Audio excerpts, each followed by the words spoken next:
क्षेत्र को उठा के आप देखें तो महाराष्ट्र, मध्य प्रदेश, गुजरात और थोड़ा सा राजस्थान का एक पूरा इलाका है जिसके नाम पर भील लोगों की इतनी संख्या है कि एक भील का राज्य या फिर भील भाषा को महत्व दिया जा सकता है। लेकिन ये नहीं होता। एक बात और कि भोजपुरी और आठवीं सूची को लेकर के इतना हंगामा हो रखा है। कई बार हमसे भी लोग साथी कहते हैं कि भोजपुरी में कोई व्याकरण नहीं है, भोजपुरी में कोई ग्रंथ नहीं है। तो मैं यही कहता हूँ कि व्याकरण पढ़ जाते हैं, भाषा पढ़ जाती है। अगर भाषा है तो व्याकरण कभी भी बन सकता है। और फिर हम लोगों ने एक कोशिश की, एक वेबसाइट है, आप लोग चाहें तो कभी भी उन्होंने देख लीजिएगा, भोजपुरी साहित्य अंतर लगभग 1300 भोजपुरी की किताबों को हम वहाँ डाल चुके हैं। और कॉपीराइट के कारण करीब 2000 किताबों को नहीं डाल पा रहे हैं, लेकिन हमारी कोशिश है जल्दी उसमें 5-6 हज़ार भोजपुरी की किताबें शामिल होंगी। सवाल ये कि भोजपुरी को लेकर के इतने आग्रही क्यों हैं कि आज भी सूची को सुधारा।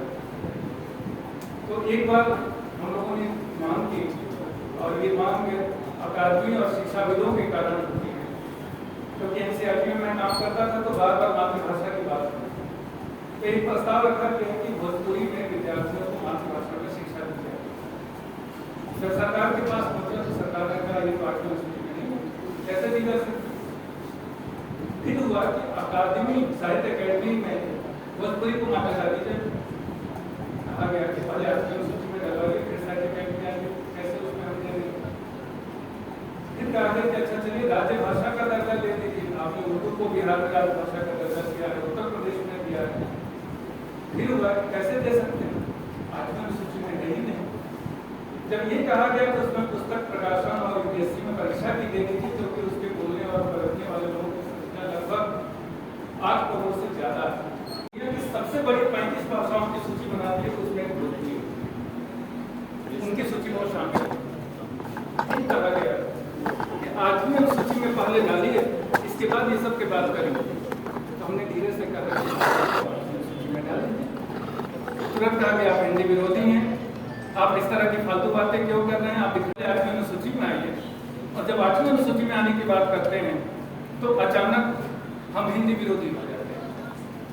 इसके पीछे का एक मूल कारण जो मेरी समझ में आता है वो ये कि आप लोग हिंदी के बड़े रचनाकारों को अपने मस्तिष्क में उनको जरा देख लीजिए। भारतेंदु हरिश्चंद्र से लेकर प्रेमचंद प्रसाद, रामचंद्र शुक्ल, हजारी प्रसाद द्विवेदी, रामचंद्र वगैरह भोजपुरी क्षेत्र को अगर हटा लेंगे लगभग 80-85% हिंदी साहित्यकारों की आबादी खतरे में।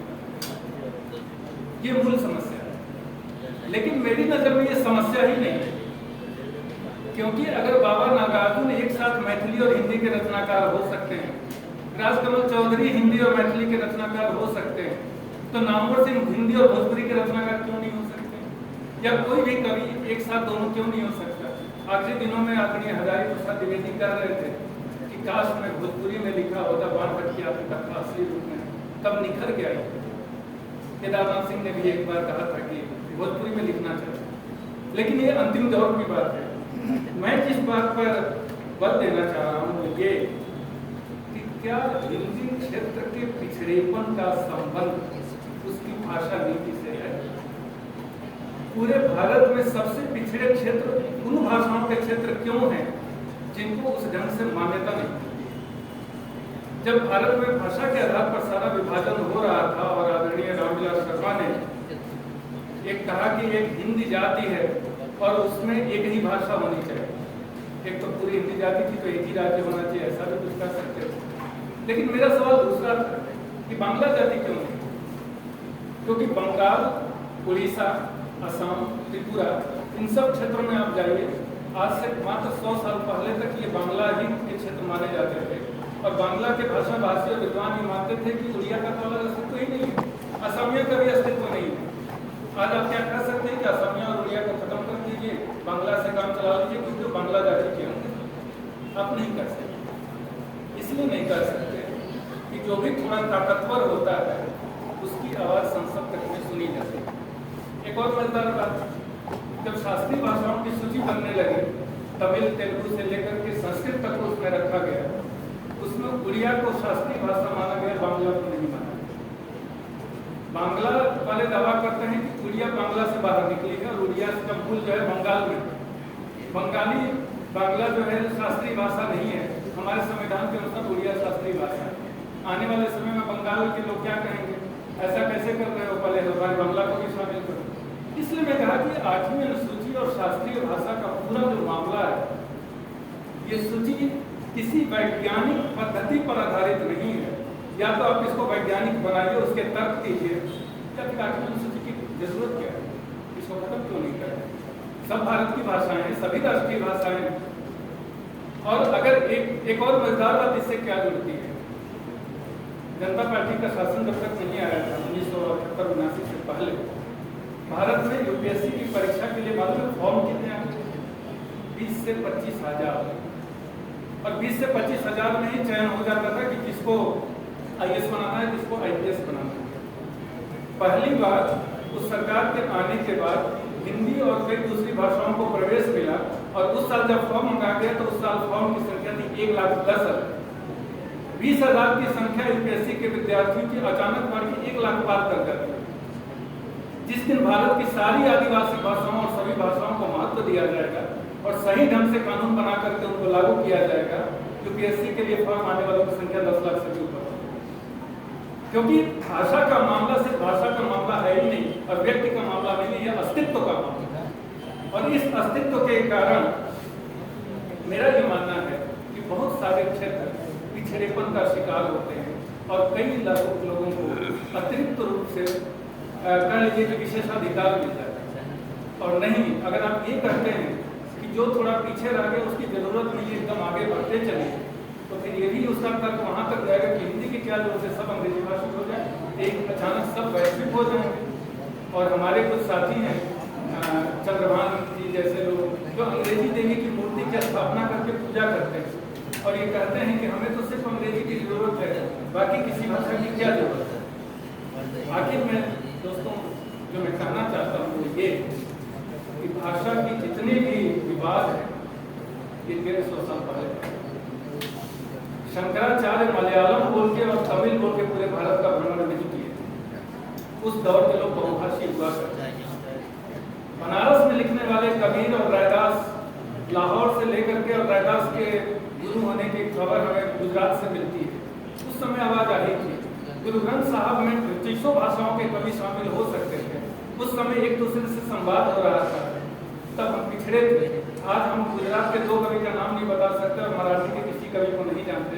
इस बहुत ही प्रगति, तेज और परिवहन के युग में आज हम लोग विकसित लोग, तो बहुभाषिकता कोई समस्या नहीं है, समस्या एकल भाषा में। और इस समस्या को पश्चिम ने और यूरोप ने समझ लिया है।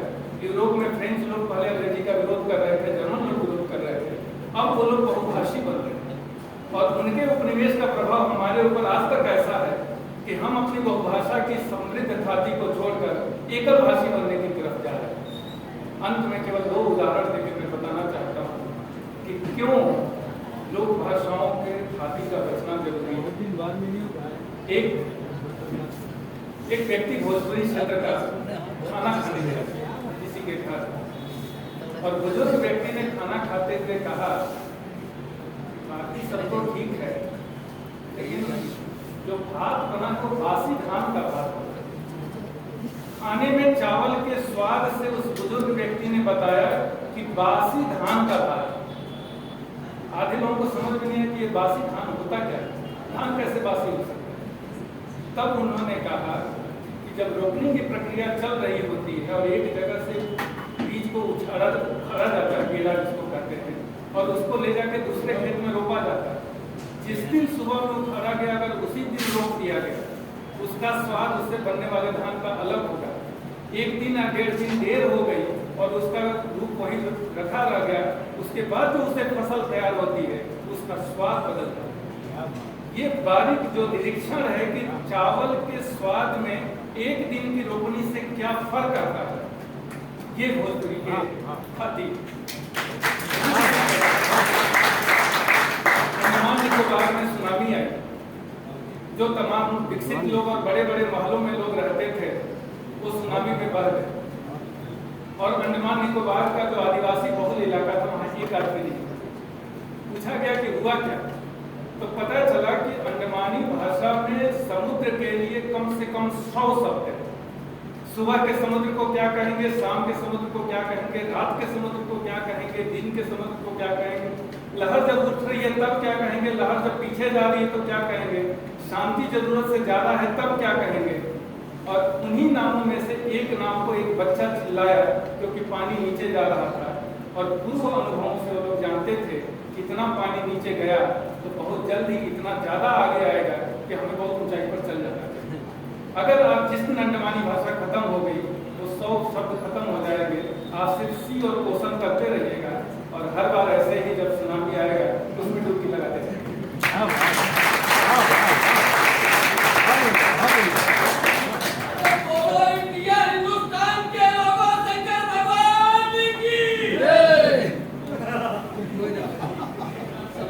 तो भाषा को लेकर के बने का पालन और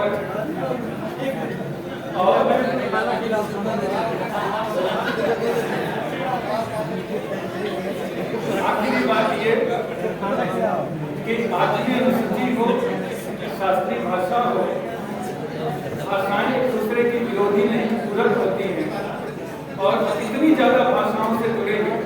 और एक चीज और एक खतरा के बारे में बता दें कि भाषाओं से हम 2 रूप में जुड़ते हैं, एक तो भावनात्मक और बौद्धिक रूप में। इसके पहले के जो हमारे विद्वान थे, फिराक गोरखपुरी साहब उर्दू में भी लिखते थे और अंग्रेजी पढ़ाते थे। आप ये नहीं कर सकते थे कि अंग्रेजी काम चलाओ जाती थी, आप ये नहीं कर सकते कि रामचंद्र शुक्ल को अंग्रेजी काम चलाओ जाती थी। अच्छा खासा बात थी। आज हम लोग क्या करते हैं कि एयरपोर्ट पर बतियाने पर अंग्रेजी जान गए और हम मान लिए कि हम अंग्रेजी के विद्वान हैं। तो ये काम चलाओ और व्यवहारिक द्विभाषी होने की बात नहीं कर रहा हूँ। सही अर्थों में द्विभाषी, त्रिभाषी या बहुभाषी होने का मतलब ये है कि कम से कम पुराने लोगों की तरह आप 2-3 भाषाओं को सीखिए। और अगर आचरण अनुसूची को रखना है तो सच में ऐसा मानक बनाइए जब उसमें भाषाएं डाली जा सकती है तो निकाली भी जा सकती है, और अगर गाली और निकाली जा सकती है तो फिर से डाली जा सकती है। तो अगर सही अर्थों में आप लोकतांत्रिक ढंग से आचरण अनुसूची को चाहते हैं तो उस तरह का मानक बनाइए, वरना उसके नाम पर तो जो सत्ता संघर्ष चलता है और राजनीतिक सत्ता को भाषा के भीतर ले आकर के एक दूसरे के बीच लड़ाई कराए, इसका कोई मतलब नहीं है। आप लोगों ने इतने धैर्य से इतनी देर तक मुझे सुना, बहुत बहुत धन्यवाद। ये बहुत ही शानदार इसी चीज बहुत ही महत्वपूर्ण गुरु जी और आपने इशारा किया कि पहले साहब तमाम भाषाओं की जानकारी। आज हमें आवश्यकता है कि हम भी हिंदी के अलावा किसी वक्ता रूप में हम लोगों के बीच डॉक्टर बहादुर सिंह परमार से उपस्थित हैं। आप महाराजा छत्रसाल बुंदेलखंड विश्वविद्यालय छतरपुर में हिंदी के प्रोफेसर हैं। आपकी विशेषज्ञता हिंदी कथा साहित्य में भी दखल रखते हैं। आप भारतीय उच्च अध्ययन संस्थान शिमला में रिसर्च एसोसिएट हैं। आपके साथ 3-4 मिनटों से मुझे बैठने का सौभाग्य मिला। आप भी कुछ इसी तरह की सभा बांधते हैं जिस तरह की सभा जो है अभी प्रमुख भैया ने बांधा, तो बहुत ही विनम्रता के साथ आप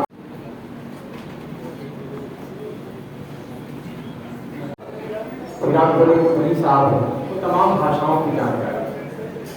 आज हमें आवश्यकता है कि हम भी हिंदी के अलावा किसी वक्ता रूप में हम लोगों के बीच डॉक्टर बहादुर सिंह परमार से उपस्थित हैं। आप महाराजा छत्रसाल बुंदेलखंड विश्वविद्यालय छतरपुर में हिंदी के प्रोफेसर हैं। आपकी विशेषज्ञता हिंदी कथा साहित्य में भी दखल रखते हैं। आप भारतीय उच्च अध्ययन संस्थान शिमला में रिसर्च एसोसिएट हैं। आपके साथ 3-4 मिनटों से मुझे बैठने का सौभाग्य मिला। आप भी कुछ इसी तरह की सभा बांधते हैं जिस तरह की सभा जो है अभी प्रमुख भैया ने बांधा, तो बहुत ही विनम्रता के साथ आप हिंदी कथा साहित्य में भी दखल रखते हैं। आप भारतीय उच्च अध्ययन संस्थान शिमला में रिसर्च एसोसिएट हैं। आपके साथ 3-4 मिनटों से मुझे बैठने का सौभाग्य मिला। आप भी कुछ इसी तरह की सभा बांधते हैं जिस तरह की सभा जो है अभी प्रमुख भैया ने बांधा, तो तो बहुत ही विनम्रता के साथ आप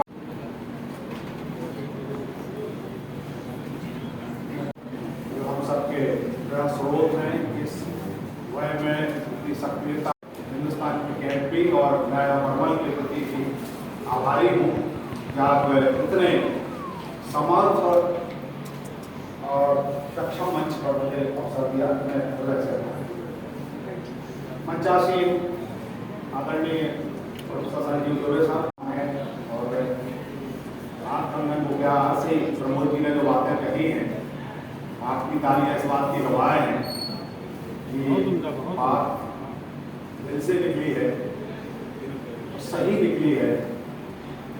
उनकी सभी बातों को अक्षरशः मैं स्वीकारते हुए उसी बात को आगे बढ़ाने का प्रयास करूंगा। लगभग सहमति उनके साथ व्यक्त करता हुआ भैया राकेश सिंह जी ने भी बहुत अच्छे तरीके से अपनी बात रखी। हमारे बीच में अभी देवेंद्र सिंह जी योगेंद्र भाई साहब जिन्हें हम लगातार उनके प्रेरणा से विनम्र और संचालन कर रहे सुजीत जी, सभी लोग और आप सब बहुत सारी बातें हैं। सुबह मैं भी था सुना मैं विद्वान नहीं हूँ, मैं कोई जानकार नहीं हूँ, संयोग है शिक्षक हो और शिक्षक उन शिक्षकों में से नहीं हूँ। व्यक्तिगत तौर से अपने बताऊँ जो रोजी रोटी के लिए शिक्षक बनना चाहते हैं, पुलिस अधिकारी बन गए, टीचर शिक्षक, तो पुलिस या रॉब और शिक्षा का पेशा तो दिक्कत होती है। आनंद के साथ, क्योंकि जिस पेशे में भी हैं आप कर रहे हैं, रुचि का पेशा मिल जाए तो जीवन का आनंद, क्योंकि जीवन के लिए भाषा है, जीवन के लिए संस्कृति है। अब जीवन मानव बहुत सारी समस्याएं इस समय जो चल रही हैं, जो हमारी शिक्षा का बहुत सारी स्थितियां हैं कि पैसा पैसा पैसा और पैसे के लिए पैसे की हवस में आदमी पागल है, या ये कहा जाने लगा कि जीवन में पैसा नहीं आएगा। ये सब तो नहीं, आप सब जानते हैं पैसा आपका एक माध्यम हो सकता है। हमारे साथ उस पर बात करें कि शानदार ना हो, अर्थ धर्म काम मोक्ष को अर्थ हो सकता है, पहला के सेकंड धर्म आता है और काम मोक्ष का है। लेकिन बहुत सारी चीजों को छोड़ते हुए मैं, क्योंकि जो बात है करना है, उन्हीं बिंदुओं को उठाते हुए बहुत सारी बातें कहूँ जो अब हमारी बुद्धि है, उस 2-3 चीजें को मैं रेखांकन करना चाह रहा हूँ यहाँ पर समय के हिसाब से। जो भाषा पर बात हो रही है, बहुत बड़ी बात होती है, लेकिन उसी बात को दोहराऊं कि हमारी बहुभाषिकता, हमारी विविधता हमारी कमजोरी नहीं है, हमारी सबसे बड़ी ताकत है। हमारे नीति निर्माताओं ने, हमारे देश के तमाम उन जिम्मेदार लोगों ने जो सत्ता के सूत्र में थे, सत्ता संचालन के सूत्र निर्धारित किए, वो इस बात को नहीं समझ पाए या समझना नहीं चाहे। तो एक अलग मुद्दा हो सकता है कि हमारी जो समृद्धि है, जो हमारा वैविध्य है, केवल इतना वैविध्य नहीं है कि भोजपुरी, बुंदेली, बघेली, ब्रज, उसके अंदर भी आप देखें, मैं बुंदेली में काम करता हूँ विद्यार्थी के नाते, तो बुंदेली के भी कम से कम 10 से 12 रूप हमें मिलते हैं भाषा विज्ञान के आधार पर। वो बनावरी में भी मिलेगा, उसमें भलावरी भी मिलेगी, उसमें पमारी भी मिलेगी, उसमें लोहापी भी मिलेगी, उसमें बुंदरी भी मिलेगी, उसमें सब बहुत सारे पॉकेट्स हैं, छोटे छोटे चीजें हैं जो हमारी ताकत है। अभी बात कर रहे थे सुनामी वाली, एक एक शब्द केवल सुनामी नहीं, क्योंकि लोक जीवन की लोकमन की बात अभी भैया कर रहे थे राकेश सिंह जी, लोकमन, लोक जीवन और उसकी भाषा, एक वो समृद्धि जो आपकी है, वो संपन्नता आपकी है, वो इन 20-25 सालों में मैं जो देख रहा हूँ बहुत जबरदस्त रूप से खत्म हो रही है, सुनियोजित तरीके से खत्म की जा रही है। वैश्वीकरण का दौर, और वैश्वीकरण के कारण बहुत सारी चीजें जो हुई हैं, संस्कृति का एकीकरण करने के नाम पर, ग्लोबलाइजेशन करने के नाम पर, हमारी जो संपन्नता है, संस्कृति की संपन्नता है, संस्कृति में सब कुछ आता है, उस पर चर्चा करेंगे, बहुत समय लगेगा। मैं उदाहरण देता हूँ भोजन पद्धति, भोजन बनाने को लेकर के, भोजन के सामग्री को लेकर के, हर अंचल के अपने विशिष्ट व्यंजन हैं। केवल विशिष्ट व्यंजन खान पान के नहीं है, पूजा अर्चना के व्यंजन है, तीज त्योहार के व्यंजन है, उनकी बनाने की विधियां हैं, उनके सारी चीजें हैं जो आपकी ताकत है। उस ताकत को सब खत्म किया जा रहा है। आज बुंदेलखंड हो, भोजपुर अंचल हो, अवध हो, पिज्जा बर्गर की बात तो होती है, सब पिज्जा बर्गर खाने लगे और बच्चे मचलने भी लगे। अभी मातृभाषा की सुबह बात हो रही थी, कोई संकट है कि मातृभाषा हमारी अवधी बचेगी, भोजपुरी बचेगी, बुंदेली बचेगी, क्योंकि हर घर में ट्विंकल स्टार हम बहुत बड़े, क्योंकि हम आप बोलेंगे नहीं, क्योंकि भाषाएं शास्त्र से नहीं चलेंगी। आप बोलेंगे बहुत सही बात है, क्योंकि वो शास्त्र और वेद या लोक वेद की जो परंपरा है वो गलत परंपरा बन जाएगी। वेद पहले के लोग पहले, लोक से लगातार एक दूसरे की आवाज आई, उस आवाज आई तो नहीं रोका, लेकिन जब जीवन ही नहीं बचेगा, जीवन की धारा ही नहीं बचेगी। उदाहरण दे सकते हैं आप, 10 साल 20 साल पहले के हमारे संस्कार को देख लीजिए, संचल के भी हो सकता है, बुंदेलखंड की हो सकता है। 3 दिन की बारात होती थी हमारे बुंदेलखंड, और 3 दिन की बारात में वो संस्कार थे, द्वारचार के टीका से लेकर के विदा तक के कम से कम 25 संस्कार हैं, उनके गीत हैं, उनकी बोली है, उनकी वाणी है, उनकी भाषा है, उनके तरीके हैं, सब गायब हो गए। और जो मैरिज हॉल का कॉन्सेप्ट आया और 3 घंटे भी मुश्किल है, तो हलो हाय करके केवल बिटिया के बाप को नमस्ते लिफाफा पकड़ाया, खाना भी नहीं खाना। सारी चीजें जब चली गई तो भाषा कहाँ बचेगी भैया? भाषा तो व्यवहार से आएगी ना, भाषा तो जीवन पद्धति से आएगी नहीं, भाषा तो लोक जीवन से आएगी। एक और तो हम आयत कर रहे हैं कि नहीं हमारी भाषा बचनी चाहिए, लेकिन दूसरे ओर हम आधुनिक हो रहे हैं या अत्याधुनिक हो रहे हैं और बहुत ज्यादा एडवांस हो रहे हैं, इसलिए हमें अपनी लोक भाषाएं बोलने में शर्म आती है। हम प्रोफेसर हैं, बुंदेली में बोलेंगे तो लोग कहेंगे गाँव में रहे हुए, अब गाँव में रहे हुए तो गंवार कहेंगे। हम बात देखिए, आप खुद देखिए, गंवार सबको किसने दिया? गंवार बुधवार के बीच बैठा, इलाहाबाद की बात कर रहा हूँ। आप सब जानते हैं गंवार माने गाँव का रहने वाला, गांव का रहने वाला तो ये शहर से ज्यादा ईमानदार होता है, ज्यादा प्रकृति के नजदीक वाला होता है, उसको हिनार्थक बना दिया कि गंवार ज्यादा। मैं तो हमेशा कहता हूँ कि हम फक्र से मैं गंवार हूँ, क्योंकि कम बेईमान हूँ, खून भी पीता हूँ। समस्या उन शहर यारों की तुलना है। आप देखिए तो नजरिया तो देखिए, लोगों के प्रति क्या नजरिया था पढ़े लिखे लोगों का, विजात के लोगों का। दूसरी ओर हम बात कर रहे हैं इस बात में, तो ये जीवन जो है तो भाषा संस्कृति से बचे, और संस्कृति बचाने के लिए हमें द्वैत को खत्म करके इकतार होना पड़ेगा अपने संस्कारों को, अपने भाषा के तो ये हम नहीं कर पा रहे। ये द्वंद जो है बहुत बड़ा खतरा है।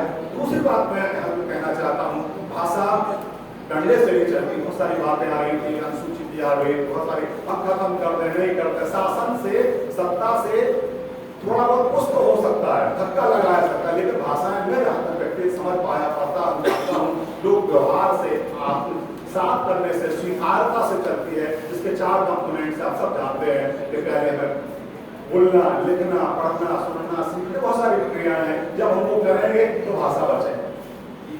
तो इसके लिए हम तैयार नहीं, हम बोलने के लिए तैयार नहीं है, हम समझने के लिए तैयार नहीं है, तो भाषा बचे कैसे?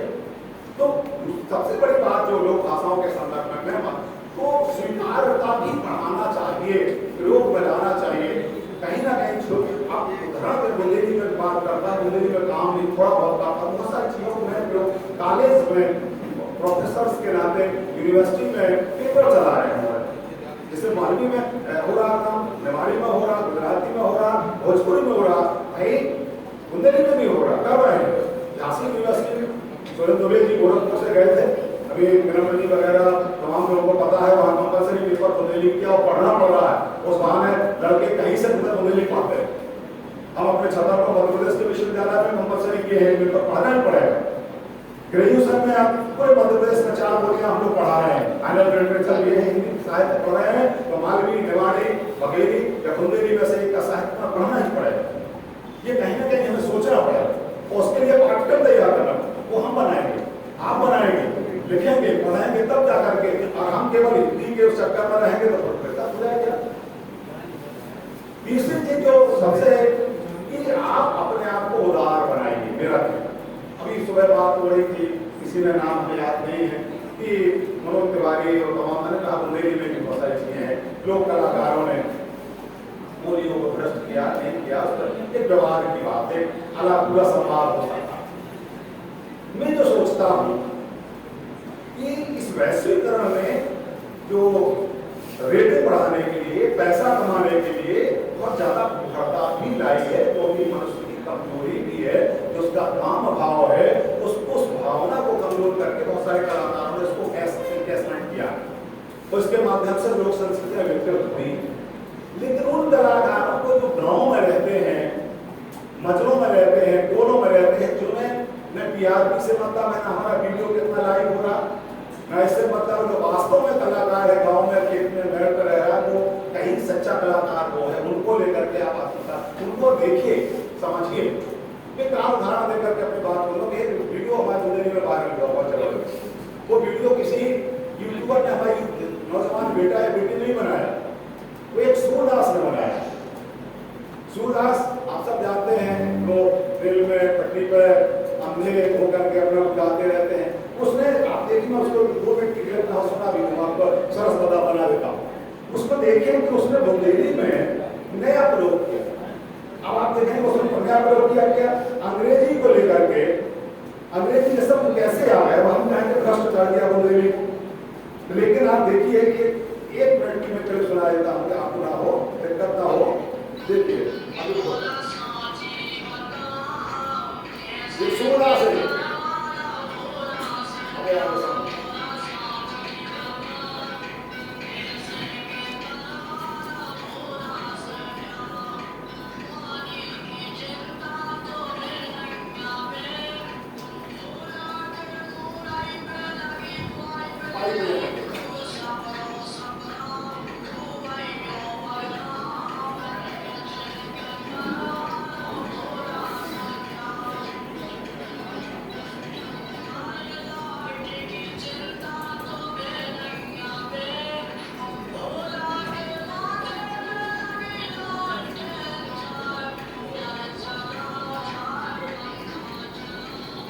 बहुत लंबा है, मैं 2 चीजें, बहुत सारी चीजें, लालटेन, लैंड, पाइपलाइन, ये सारे सब आप कहेंगे तो अंग्रेजी के हैं, कहाँ आ गए? वो तो सूरदास है, पढ़ा लिखा नहीं है। लेकिन लोक कलाकार, लोक रचनाकार जो किसी कॉलेज में, किसी ट्रेनिंग इंस्टीट्यूट में लिख करके काव्यशास्त्र नहीं पढ़ाया जाता, तो पाबंदियां जोड़ते हैं, लिखते हैं और उनको रच करके अपने हिसाब से, अपने तरीके नहीं कहीं उसको पात्र बना करके और रच देते हैं। और अब जो यदि किसी लड़के लड़की ने बनाया होगा तो उसके वीडियो का नाम लाइक करते हैं, और सब चीजें मिलती है, इसमें वो नहीं हो सकते थे। तो मेरा कहने का उदाहरण के तौर पर है, तो मेरा कहने का आशा है कि इस तरह की बात आप अंग्रेजी के साथ, मैं ये बिल्कुल नहीं कह रहा हूँ, लेकिन अंग्रेजी में इंग्लिश मत कर दीजिए। आज भाषा के सामने संकट आपका इसका होता है कि अंग्रेजी एप्लीकेशन हम यूनिवर्सिटी में लिखते हैं तो क्रियापद भर रहेंगे, और शब्द को आज पूरे अंग्रेजी के हैं, ग्रांट कीजिए, क्रियापद भर रहेंगे, मतलब हिंदी को ऐसे शब्द आते हैं, तो ये तो हमें स्वीकार नहीं।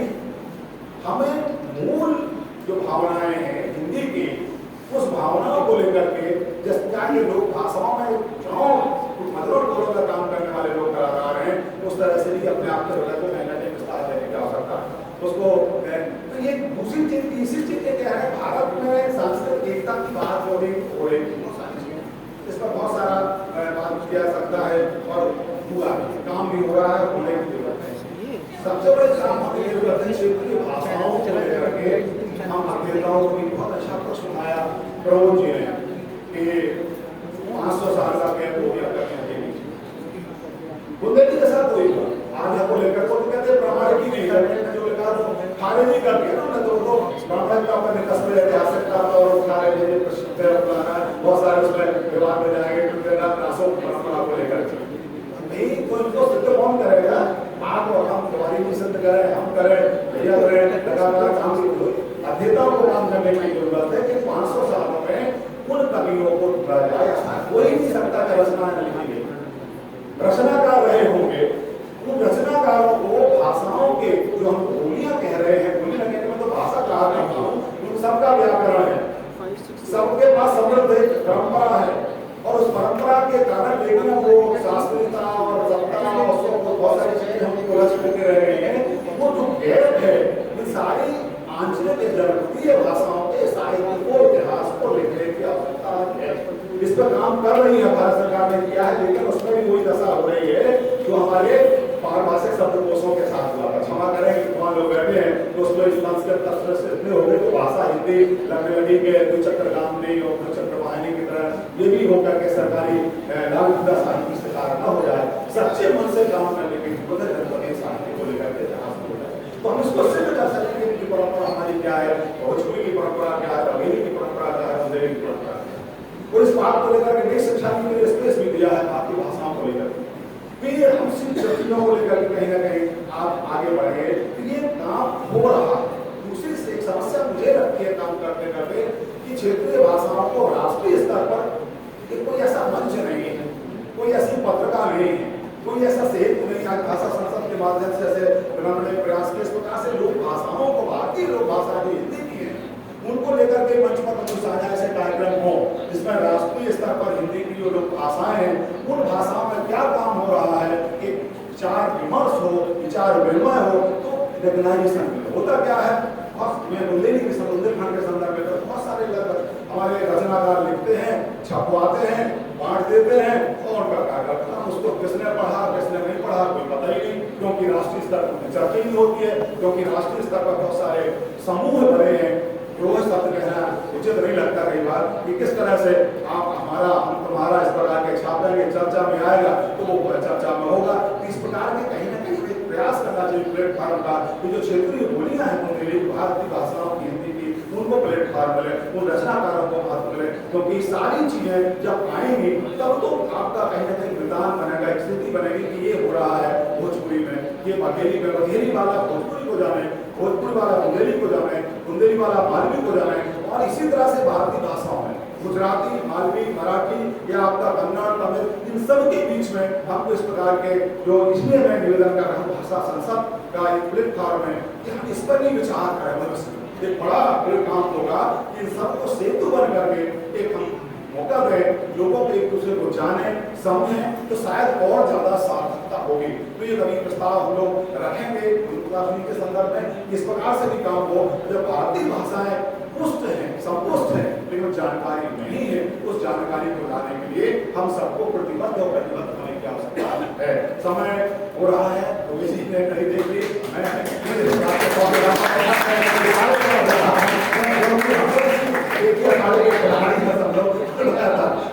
मैं ज्यादा आप सबकी जवाब बहुत सारी बातें हैं क्योंकि हम लोग तो पीरियड लेने वाले हैं तो इनकी आप सब विद्यार्थी हैं, सबको देने की आवश्यकता रहते हैं तो पीरियड लेने के बाद न चले तो मैं ज्यादा न लेती हुई विनम्रता से अपनी बात को यहीं समाप्त करता हूँ। संतुष्ट के साथ मैं आप सबसे अपेक्षा रखता हूँ जो आपकी मातृभाषा जिसे कहते हैं जिसमें बोलते हैं वास्तव में पिताजी घर के चाचा जी बोल रहे हो उसमें बोलिए और केवल बोलिए नहीं, घर के उन तमाम संस्कारों को आपके कुल वंश वृक्ष कुल देवी पूजा से लेकर उन सारी चीजों को आपको आत्मसात कहीं क्लास में पढ़ाया जाएगा, उसके साथ संस्कृति जाएगी तो भाषा भी जाएगी। सीखिए, आत्मसात कीजिए और प्रिजर्व करिए, क्योंकि आप क्षेत्र के सिंधु है, सरस्वती की कृपा मिली है, आप शोध छात्र हैं या स्नातकोत्तर स्तर के छात्र हैं, आपके ऊपर दायित्व है इस भारतीय संस्कृति को, इस भारतीय को सहेजने का। तो केवल सहेजने भी नहीं, उसे आत्मसात करें, जीवन में अपनाएं तो शायद कुछ अच्छा ही होगा। मैं तो आशावान रहता हूँ कि अच्छा ही होता है, कभी बुरा होता ही नहीं, ईश्वर कभी बुरा नहीं करता, लेकिन अभी भी बुरा नहीं करेगा भारत भूमि में तो भाषाओं के साथ भी न्याय होगा। जय हिंद, जय भारत।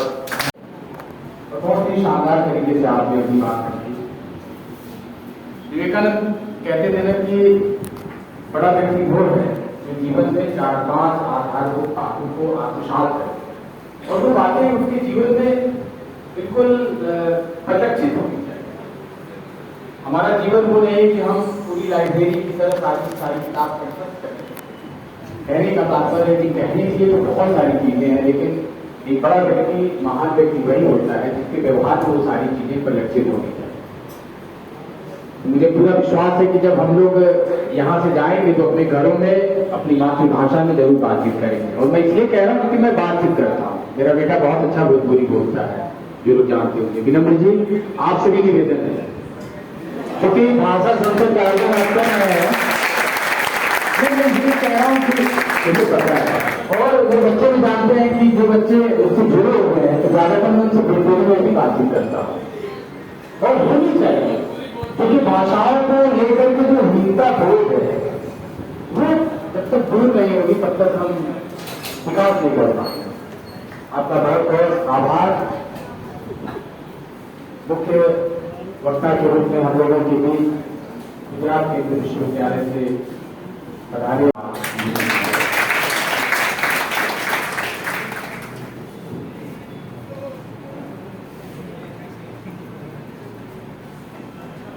हम लोग के बीच हम लोग के बड़े भाई जो गौतम जी पधारे हैं, एक बार जोरदार तालियां बजा करके स्वागत अपनी मातृभाषा बात कर देता हूँ। कहाँ चलता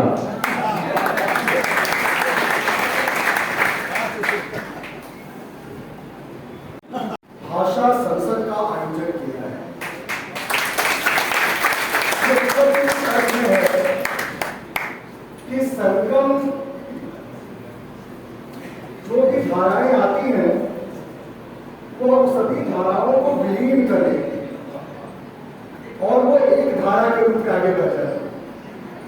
यमुना इलाहाबाद में समाप्त हो जाती है, अंततः सरिला सरस्वती इलाहाबाद में ही निकलती है प्रयागराज में, और यहीं पे वो वापस विलीन हो जाती हैं।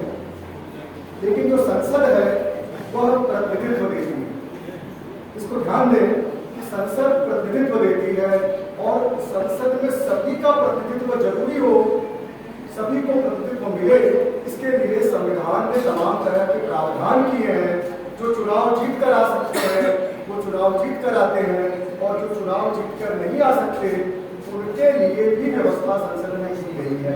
यहाँ तक कि कलाकारों के लिए और एंग्लो इंडियन समुदाय तक के लिए मनोनयन किया जाता है। तो यह संगम नगरी इतनी सारी भाषाओं को प्रतिनिधित्व देने का काम कर रही है। इसलिए जो भाषा संसद का आयोजन हिंदुस्तानी एकेडमी, ये भी ध्यान दीजिए कि हिंदुस्तानी शब्द कहाँ से आया, और क्योंकि परिकल्पना का यह साकार रूप है। और जब मैं देख रहा हूँ तो एक तरफ गुरु गोरखनाथ जी दिख रहे हैं और दूसरी तरफ अकबर इलाहाबादी दिख रहे हैं। यह भी एक संगम की परंपरा है। यहाँ पर भाषाओं के संसद का आयोजन मेरे बहुत ही आत्मीय भाई विनम्र सेन सिंह कर रहे हैं। इनके नाम को लेके वो बहुत सारी बातें कह रहे थे, मैंने भी सुना, लेकिन मैंने जब इनके संचालक महोदय को इतने शांत भाव से सभी वक्ताओं को समय देते देखा तो मुझे लगा कि यह आयोजन विनम्रता ही है। कभी इतनी विनम्रता से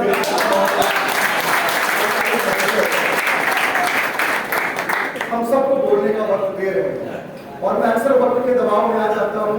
तो आदरणीय अध्यक्ष महोदय से अनुरोध करूंगा कि प्रमोद जी और हमारे बहादुर सिंह परमार जी ने जो जुगलबंदी की है उसकी बराबरी में मैं भी कुछ बोलने की कोशिश करूंगा। मैं अवधी भाषी हूँ, मेरी मातृभाषा अवधी है।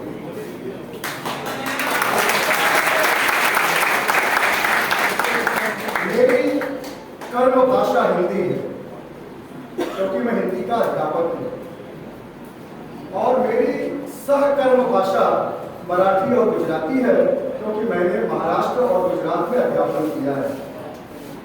हमारे यहाँ भी कहा जाता है कि जो हमारी मातृभाषा होती है वो एक तरह से कि मेरी माँ है, तो बाकी सभी भाषाएं हमारी मौसियाँ हैं।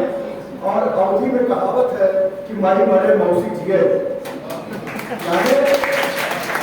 अगर माँ की आकस्मिक मृत्यु किसी कारण से हो जाती है तो मौसियाँ बच्चों को पाल लेती हैं। ये जो भाषाओं के बीच जो बहनापा है, उस बहनापे को सही ढंग से समझने की जरूरत है।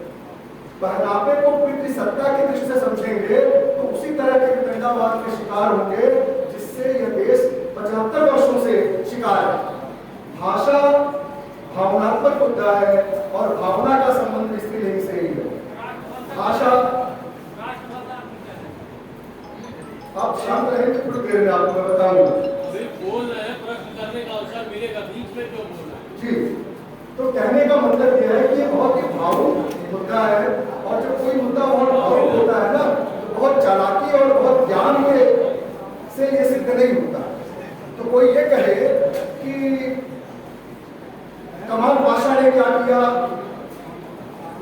किसी ने क्या किया, इस आधार पे भारत की भाषा का निर्णय भी 75 साल पहले हो जाना चाहिए था। तो ये संभव नहीं है, क्योंकि अधिनायकवाद से भाषा जैसे भावनात्मक मुद्दे को डील नहीं किया जा सकता। इसको समझने की जरूरत है।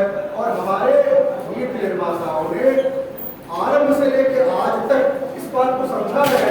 आप समझें कि राष्ट्रीय शिक्षा नीति 2020 आई है, आपको आश्चर्य होगा कि हर जगह भारतीय भाषा की बात हुई है, मातृभाषा की बात हुई है, क्षेत्रीय भाषा की बात हुई है, स्थानीय भाषा की बात हुई है, लेकिन कहीं पर भूलकर भी इन भाषाओं का संज्ञा क्या है, कहीं पर नहीं लिखा है कि ये तमिल है, तेलुगु है, मलयालम है, कन्नड़ है, हिंदी है, अंग्रेजी है, गुजराती है। ध्यान दीजिए, अपने आप में ये बहुत बड़ी सावधानी है कि भारतीय भाषा की बात नहीं, मातृभाषा की बात नहीं।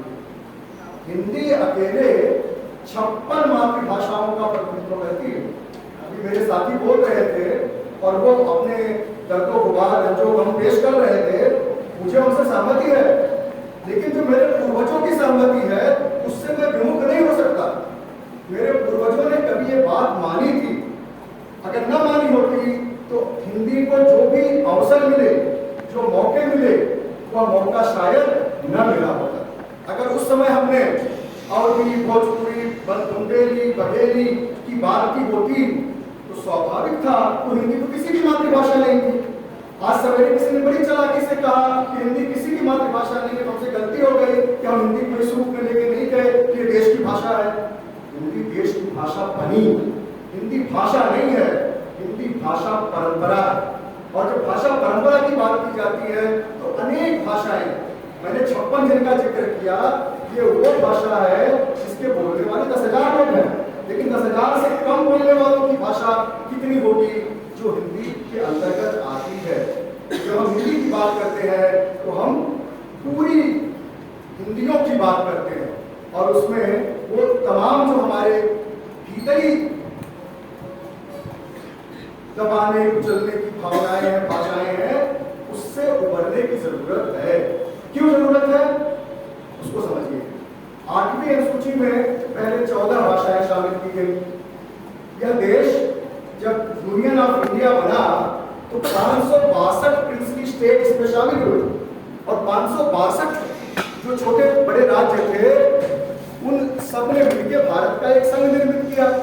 और जब साल पर विभाजन किया गया, एडमिनिस्ट्रेटिव इकाई भी हो सकती थी, बाद में बहुत सारी एडमिनिस्ट्रेटिव यानी प्रशासनिक इकाई के आधार पर भी विभाजन किया गया। तो जब आरंभ में कितने राज्य रहे, आज 28 राज्य हैं। 8वीं अनुसूची में भाषा कितनी है, 22 है। कुछ लोगों को बड़ी पीड़ा है कि कुछ ऐसी भाषाएं भी इसमें शामिल हो गई हैं जिनके बोलने वालों की संख्या कम है। हम कहते हैं पंजाब, सिंध, गुजरात, मराठा, और सिंध हमारे नक्शे से बाहर है, और छोटी सी 8वीं अनुसूची में सिंध आ जाए तो हमको हमारे पेट में दर्द होने लगता है। हम किस लोकतंत्र की बात कर रहे हैं? हमें समझना होगा कि ये भाषा बहुत ही भावुक तरीके से और व्यवहारिक तरीके से, दोनों तरीके से डील करने की जरूरत है। और ऐसा अगर हम नहीं करेंगे तो हम बहुत सारी बातों से चूक जाएंगे। आज ये मुद्दा नहीं है कि भारतीय भाषाओं के साहित्यिक संबंध कितने प्रकार हैं, ये भी मुद्दा नहीं है कि भारतीय भाषाओं में व्याकरणिक संबंध कैसा है। कल के कुछ वक्ता बता रहे थे कि ये ध्वनि, व ध्वनि, ये वर्ण, वो वर्ण, ये सब मुद्दे आज के 100 साल पहले, 75 साल पहले इस पे किताबें लिखी जा चुकी हैं। बात तो है ही नहीं। और कोई ये कहे कि भारत की ज्ञान परंपरा कहाँ संरक्षित है, सबसे पहले संस्कृत में संरक्षित है, इसके बाद कहाँ संरक्षित है, लोक में संरक्षित है, और वह लोक भाषाओं में निरंतर अभिव्यक्त होती आई है। तो ये प्रश्न नहीं है कि किस लोक भाषा में कितना ज्ञान है, सब में है, क्योंकि मनुष्य ने जीवन जीते हुए जो कुछ भी ज्ञान अर्जित किया वह सब अपनी भाषा में, यानी अपनी बोलचाल की भाषा में। तो इसमें ये कहने का कोई मतलब नहीं है कि भोजपुरी में बहुत ज़्यादा ज्ञान है, अवधी में उससे भी ज़्यादा है, बघेली में उससे थोड़ा कम है। सभी मनुष्य समुदायों ने अपनी अपनी भाषा में अपने विचार, अपने ज्ञान को सृजित किया है, संरक्षित किया है। इसलिए हर भाषा को बचाना ये हमारी जरूरत है। हमारे मित्र ने बहुत अच्छी बात कही, तो मैं आपको बताता हूँ। एक भाषा वो होती है जिसको हम ज्ञान की भाषा कहते हैं। हम सब शिक्षा ग्रहण कर रहे हैं, हम सब विद्यालय में हैं, विश्वविद्यालय में हैं, तो हमें ज्ञान प्राप्त करना है। और ज्ञान की भाषा कोई भी भाषा हो सकती है। वो संस्कृत हो सकती है, अरबी हो सकती है, फारसी हो सकती है, अंग्रेजी हो सकती है, फ्रेंच, जैपनीज, जर्मन, कोई भी भाषा हो सकती है। ज्ञान हमें अर्जित करना है तो उस भाषा के दरवाजे पर हमें जाना होगा। वो हमारे ज्ञान की भाषा है। और एक भाषा हमारी पहचान की भाषा होती है। अगर मेरी पहचान की कोई भाषा है तो वो अवधी भाषा है। आपकी जो पहचान की भाषा है वह आपकी अपनी मातृभाषा होगी, और इसमें किसी को किसी तरह से आपत्ति करने की जरूरत नहीं है, क्योंकि मैं जहां भी खड़ा होऊंगा मैं ये बताऊंगा कि मैं अवधी हूं, मैं उस अंचल से हूं जहां पे अवधी भाषा बोली जाती है। और तीसरी जो भाषा होती है, हम बहुभाषिकता की बात करते हैं, तीसरी भाषा जो होती है वह है एक देश के रूप में, एक राष्ट्र के रूप में हमारे स्वाभिमान की भाषा। यहीं पे आके हम ठहर जाते हैं, रुक जाते हैं। क्यों ठहर जाते हैं, क्यों रुक जाते हैं? क्योंकि हम कुछ एक भाषाओं के प्रति आग्रही हो जाते हैं। क्यों आग्रही हो जाते हैं? हम कहेंगे कि एक देश के रूप में हमारे स्वाभिमान की भाषा हिंदी है। बिल्कुल है, और ये आज कहने की जरूरत नहीं है, यह भी बहुत पहले सिद्ध हो चुका है।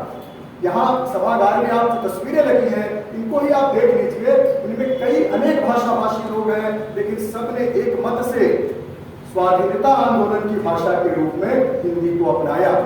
और यही वो हिंदी है जिसमें गंगा जमुनी तहजीब भी मिली हुई है। हिंदी से उर्दू अलग नहीं है, उर्दू से हिंदी अलग नहीं है। ये एक सरल हिंदी है, एक सरल उर्दू है, और यही हिंदुस्तानी है। तो कहने का मतलब यह है कि हमें अब देखना यह है कि कैसे आगे राह निकाली जाए। मेरी जो बातचीत है वो आगे राह निकालने की ओर है। और राह यह है कि जब हम कहते हैं कि हमारी शिक्षा का माध्यम मातृभाषा होगी, क्षेत्रीय भाषा होगी, स्थानीय भाषा होगी, तो क्या हम ये करने जा रहे हैं कि हम अंगिका, बज्जिका, बघेली, बुंदेली, छत्तीसगढ़ी, राजस्थानी, भोजपुरी, अवधी, इन सब में हम मातृभाषा मानते हुए शिक्षा देने की प्रक्रिया में आगे बढ़ने जा रहे हैं? क्या ये संभव हो पाएगा? 75 वर्षों में हिंदी में शिक्षा देने की बात थी, और अंग्रेजी मीडियम स्कूल तो इतने खुल गए हैं कि संत ब्रह्मानंद कॉन्वेंट स्कूल भी हो गया है, और सेंट जॉर्ज कॉन्वेंट स्कूल भी हमारे सामने है। कहने का आशय क्या है?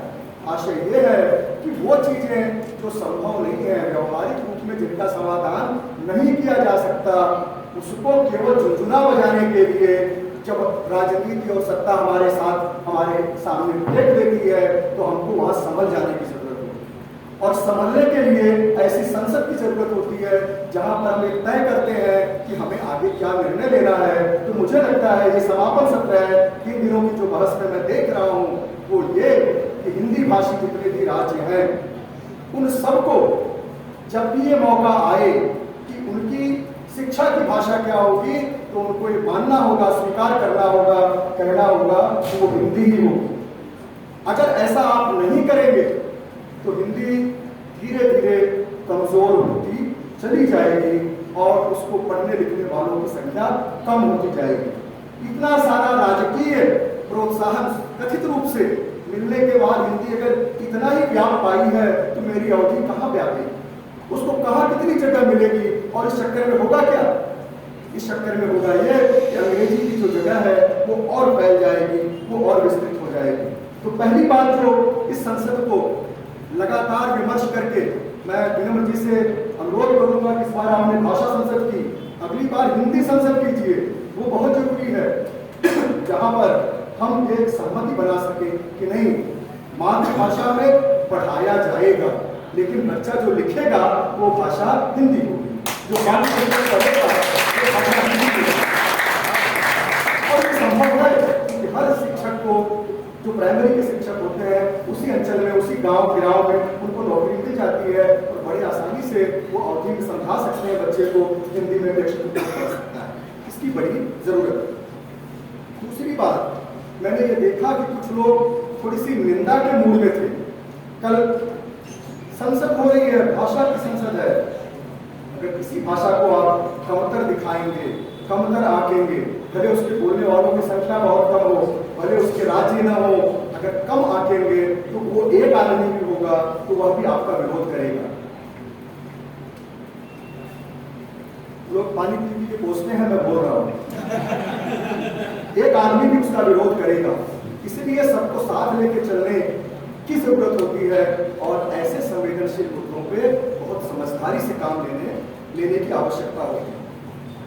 दूसरी चीज, 14 सितंबर आने वाला है, हम सब जजमानी में जाएंगे, बोलेंगे, अपना दान दक्षिणा लेकर आएंगे, लेकिन जो सबसे बड़ी बात समझने की है वो ये, और जिसके अर्थ को आज तक नहीं समझा गया, और भारत सरकार से मैं आग्रह करता हूं कि उसको ये अर्थ समझाया जाना चाहिए। 14 सितंबर हिंदी दिवस नहीं, मैं बार बार कहता हूं, 14 सितंबर संविधान को पढ़िए, उसकी जो लाइन है उसको देखिए, उसमें ये कहा गया कि भारत की ये भाषाएं राष्ट्रीय भाषाएं, जिनको हम 8वीं अनुसूची कहते हैं, जो शुरू में बनी, वो सबको क्या कहा गया? राष्ट्रीय भाषाएं, नेशनल लैंग्वेज है, राष्ट्रीय भाषाएं, ये लिखा हुआ। और हिंदी को राजभाषा कहा और कहा गया कि यह देवनागरी लिपि में लिखी जाने वाली है। ध्यान दीजिए, दो चीजें एक साथ कही गई थी। एक कहा गया था कि राजभाषा हिंदी, और दूसरी राजलिपि की बात हुई थी और वो देवनागरी थी। बनारस में, काशी में नागरी प्रचारिणी सभा की स्थापना हुई थी, हिंदी प्रचारिणी सभा की स्थापना नहीं हुई। ये नागरी प्रचारिणी सभा की स्थापना होना ही अपने आप में एक बहुत बड़े समय के संदर्भ को आपके सामने रखता है। और आचार्य रामचंद्र शुक्ल के पहले किसी ने हिंदी साहित्य का इतिहास नहीं लिखा था। ये ध्यान देने की बात है। आचार्य शुक्ल ने हिंदी का कुनबा जोड़ा, और उनकी जो प्रतिश्रुति है, आज हम उनको कह दें कि नहीं, आपने तो हमको छोड़ दिया, हमको छोड़ दिया, उन्होंने किसी को नहीं छोड़ा था। आगे के लोग बहुत लोगों को छोड़ दिए, इसलिए प्रमोद जी को लगता है कि 500 साल का बीच में अंतराल हो जाता है। ये छोड़ने की गलती हम लोगों ने की है, हमारे पूर्वजों ने नहीं की है। आज हमको जरूरत है हम उस कड़ी को जोड़ें, और ऐसे तमाम नाम हमको मिल जाएंगे जिनको हम जोड़ सकते हैं। दूसरी चीज, तो मैं ये कह रहा था कि जब ये राजभाषा हिंदी बनी और राष्ट्रीय भाषाएं बनी, तो उन सभी राज्यों की जो भाषा थी वो एक तरह से उनके भी राजभाषा बनने का मार्ग प्रशस्त हुआ। यानी देश की राजभाषा हिंदी बनी तो महाराष्ट्र की मराठी, गुजरात की गुजराती, इसको समझिए, तो वो भी राजभाषा, हिंदी भी राजभाषा। लेकिन क्या आपने कभी देखा कि गुजरात में या महाराष्ट्र में या किसी भी राज्य में जब राजभाषा दिवस मनाया जा रहा हो तो एक साथ गुजराती और हिंदी दोनों राजभाषाओं का दिवस क्यों नहीं मनाया जाता? मराठी और हिंदी दोनों राजभाषाओं का दिवस क्यों नहीं मनाया जाता? ये अपने आप में बहुत बड़ी कमजोरी है जिसको दूर करने की जरूरत है। ये संसद इसको पारित करे, सरकार तक की बात लेकर जाए कि नहीं, हम राजभाषा दिवस मनाएंगे और उसमें केंद्र की राजभाषा और राज्य की राजभाषा दोनों का सामूहिक राजभाषा दिवस होगा। अभी किसी ने बड़ी अच्छी बात कही कि दो चक्री वाहन, द्विचक्रीय वाहन, लोग मजाक करते हैं। ये मजाक क्यों किया जाता है जानते हैं आप? ये हिंदी को कमजोर करने के लिए मजाक किया जाता है, ये भारतीय भाषाओं को कमजोर करने के लिए मजाक किया जाता है। राजभाषा विभाग बना है, तकनीकी शब्दावली आयोग बना है, उनसे जाके पूछिए कि किसने कहा था कि आपको हिंदी को राजभाषा अगर बनी और उसमें आपको पारिभाषिक शब्दावली बनानी थी तो केवल संस्कृत का ही सहारा लेना है? किसने कहा था? आप दूसरी भाषाओं के शब्दों को क्यों नहीं ले आए? आप कहते तो हैं कि हिंदी पूरे देश में बोली जाए, तो हिंदी की राजभाषा की जो शब्दावली बने उसमें मराठी के कुछ शब्द क्यों नहीं आए? गुजराती के क्यों नहीं आए, तमिल के क्यों नहीं आए, और बड़े अच्छे अच्छे शब्द हैं मेरी जानकारी में जिनको लाया जा सकता है। जैसे आप कहेंगे कि फीडबैक, रिस्पॉन्स, अंग्रेजी में तो आ गया, अब इसके समतुल्य हिंदी में आपको शब्द जल्दी नहीं मिले। मराठी वालों ने ढूंढ लिया है, गुजराती वालों के पास है, आप वहां से लेंगे नहीं, और फिर आप कहेंगे कि आपकी भाषा को हर कोई बोले, ये संभव नहीं है। आपको अपनी पारिभाषिक शब्दावली की नींव वाईपी सिंह सर सामने बैठे हुए, ये बहुत बड़ी बड़ी कमेटियों में है। मैं आपसे अनुरोध करता हूं कि फिर से पारिभाषिक शब्दावली का संपादन किया जाए और भारतीय भाषाओं ने जो अच्छे अच्छे शब्द ढूंढे हैं अंग्रेजी के प्रतिशब्द के रूप में, उसको हिंदी में शामिल किया जाए। ऐसा हम करेंगे तब संभव होगा कि हम भाषा और हिंदी भाषा को आगे बढ़ा सकते हैं। वर्चस्ववादी होने से काम नहीं चलेगा। त्रिभाषा फार्मूले की जैसी बुरी स्थिति बनी, और आपको बता दूं राष्ट्रीय शिक्षा नीति में तो उसके और भी बुरे परिणाम आने वाले हैं। इस पर किसी का ध्यान गया है कि मुझे नहीं मालूम। त्रिभाषा में कहा गया है कि 3 भाषाएं तो होंगी और उन 3 भाषाओं में आप एक भारतीय भाषा ले सकते हैं, 2 ले सकते हैं, लेकिन उनके विकल्प के रूप में यह कह दिया गया है कि आप विदेशी भाषा भी ले सकते हैं। संस्कृत को विशेष महत्व देना है, ध्यान दीजिए, एक तरफ संस्कृत को विशेष महत्व देना है, दूसरी तरफ आप विदेशी भाषा भी ले सकते हैं।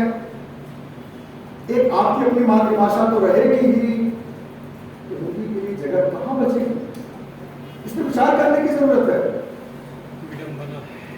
अगर त्रिभाषा में हिंदी अनिवार्य नहीं है, मातृभाषा अनिवार्य है, अब आप बताइए फॉरेन लैंग्वेज पढ़ने का जो क्रेज है उसमें हिंदी कहां टिकेगी, इसको समझने की जरूरत है। बात बहुत की जा सकती है, मैं आपके धैर्य की परीक्षा नहीं लूंगा। आखिरी बात करके बात खत्म करूंगा। रोजगार की बात कही जाती है, रोजगार और मुक्ता की बात कही जाती है। बड़ा बड़ा बड़ा रोचक, बड़ा दिलचस्प और बहुत ही भ्रांतिपूर्ण ये प्रश्न है। आज आपकी संसद में इस बात को मैं उठाना चाहता हूं, क्या कभी हिस्ट्री के लिए कहा गया इसमें रोजगार कहां है, कभी फिलॉसफी के लिए कहा गया इसमें रोजगार कहां है, कभी पॉलिटिकल साइंस के लिए कहा गया इसमें रोजगार कहां है, इकोनॉमिक्स के लिए कहा गया इसमें कहां रोजगार है? हिंदी से ही बार बार पूछा जाता है कि हिंदी में रोजगार कहां है। कोई मुझे खड़ा होकर बता दे इकोनॉमिक्स में रोजगार कहां है, मैं उसकी बराबरी में बताऊंगा कि हिंदी में रोजगार कहां है।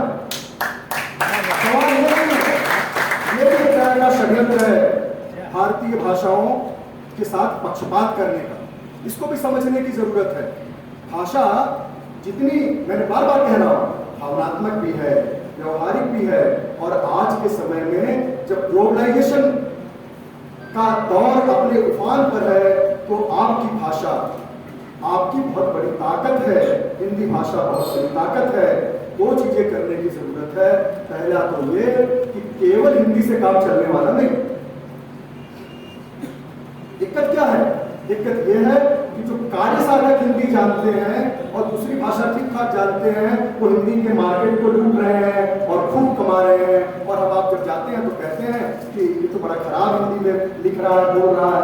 क्यों बोल रहा है? तो हिंदी का व्यक्ति नहीं है। और हमारे जो हिंदी के विद्यार्थी हैं, जो अच्छी हिंदी जानते हैं, जान सकते हैं, वो दूसरी भाषा से बिल्कुल, वो तो अंग्रेजी हटाओ आंदोलन में जुड़े हुए हैं। इससे बात नहीं बनने वाली है। हिंदी की ताकत का उपयोग रोजगार के क्षेत्र में आप तभी कर सकेंगे जब आप बाइलिंगुअल होंगे, आप द्विभाषी होंगे। मैं आग्रह करता हूं कि हमारे पाठ्यक्रमों में ऐसी व्यवस्था की जाए कि हिंदी पढ़ते समय विद्यार्थी, और वो व्यवस्था अब हो सकती है क्योंकि जो यूजीसीएफ का नया फॉर्मूला आया है, जो रेगुलेशन आया है, आपके यहाँ अगर लागू इलाहाबाद यूनिवर्सिटी में इस वर्ष से हो रहा होगा तो बहुत आसानी से वहां पर मेजर और माइनर सब्जेक्ट्स की व्यवस्था है, वहां पर ये काम किया जा सकता है। और 2 चीजें और प्रस्तावित करना चाहता हूं, विनम्र जी है आपकी संसद में, आप इसको प्रस्ताव को आगे भेजिएगा। एक तो ये कि 2 राज्यों के बीच, इसकी बात भी राष्ट्रीय शिक्षा नीति में कही गई है, अपेक्षा व्यक्त की गई है कि 2 राज्यों के बीच एक भाषिक समझौता होना चाहिए। वैसे जैसे एक भारत और श्रेष्ठ भारत कहा जाता है, ये योजना हर जगह लागू है ना, हर विश्वविद्यालय में, उसी तरह से एक भारत की जो परिकल्पना है उसके साथ जो भाषाएं हैं उनको अगर हम जोड़े, उदाहरण के तौर पे उत्तर प्रदेश महाराष्ट्र के साथ या गुजरात के साथ एक छोटा सा समझौता करें कि वो अपने यहाँ पे कुछ बच्चों को नॉन क्रेडिट ऑप्शनल अंग्रेजी मराठी पढ़ाना चाहता है, महाराष्ट्र वाले कहें नहीं हम तो हिंदी पढ़ाएंगे। आप समझ रहे हैं, इससे क्या होगा, इससे एक भाव बनेगा, एक व्यवस्था बनेगी और एक आदर निर्मित होगा कि वो हमारी भाषा पढ़ना चाहते हैं। अगर ये राज्य कोशिश करेंगे तो ये संभव है कि हम यूपी में दूसरे विषयों को, दूसरी भाषाओं को पढ़ सकते हैं और हमारे लोग वहां पर जाके हमारी भाषा को पढ़ा सकते हैं। आखिरी बात जो प्रस्ताव के रूप में वो ये कि चूंकि अब स्वयं कोर्स लेना अनिवार्य किया जा रहा है, अब तो यहाँ तक कह दिया गया है कि 40% क्रेडिट आप स्वयं से ले सकते हैं, तो स्वयं में जाइए। ये बच्चे जो वहाँ बैठे हुए हैं इनसे मैं विशेष अनुरोध करूंगा बच्चों, और वो अनुरोध ये है कि आज ही आप स्वयं के पोर्टल पे जाइए और वहाँ पे तमाम कोर्स आपके लिए उपस्थित हैं। जिस भाषा में आपकी रुचि है, अगर आपको अंग्रेजी में रुचि है, आपको यहाँ अंग्रेजी नहीं पढ़ने को मिल रही है, आप हिंदी के विद्यार्थी हैं, तो आप ऑनलाइन कोर्स रजिस्टर कीजिए, अंग्रेजी पढ़िए, फ्रेंच पढ़िए, जर्मन पढ़िए, चाइनीज पढ़िए, जो भी भाषा मिले, गुजराती पढ़िए, मराठी पढ़िए। आप जितनी ज्यादा भाषाओं को जानेंगे और वो अब संभव है स्वयं की क्रेडिट के माध्यम से, और वो क्रेडिट लाकर आप अपनी यूनिवर्सिटी को दीजिए। वो क्रेडिट ट्रांसफर करना यूनिवर्सिटी का दायित्व है, वो संवैधानिक रूप से उसको करना पड़ेगा। तो ऐसा करके आप बहुभाषी हो सकते हैं। जब तक बहुभाषी नहीं होंगे तब तक एक भाषा से आप पूरे देश में अपना काम नहीं कर पाएंगे। और राष्ट्रीय शिक्षा नीति तो कहती है कि आपको विश्व नागरिक बनना है, तो विश्व नागरिक बनने के लिए पहले भारतीय नागरिक बनो, और भारतीय नागरिक बनने के लिए एक से ज्यादा भाषा की जरूरत है। इसलिए मैंने कहा था कि मैंने मराठी भी सीखी, मैंने गुजराती भी सीख ली है और सीखने की प्रक्रिया में हूँ। अंग्रेजी में तो काम करना मजबूरी है और अंग्रेजी तो जरूरी है। तो मित्रों, बहुत सारी बातें इस संसद में इस अनिर्वाचित सांसद ने कह दी है।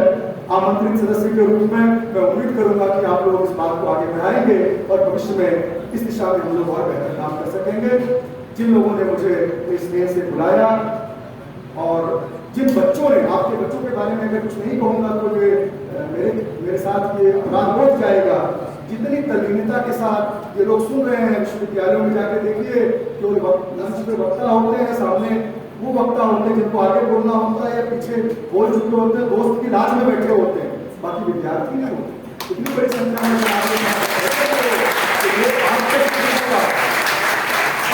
आपके शिक्षकों का बहुत बड़ा दायित्व है, उनका बहुत बड़ा प्रेरणा है। तो कहना यह है आखिरी बात कि हिंदी को भारतीय भाषाओं की सेतु बनने की जरूरत है, बांधने की जरूरत नहीं है, सेतु बनने की जरूरत है। अगर ऐसा संभव होगा तो कल हमारा भाषिक भविष्य बहुत उज्जवल होगा। बहुत बहुत धन्यवाद।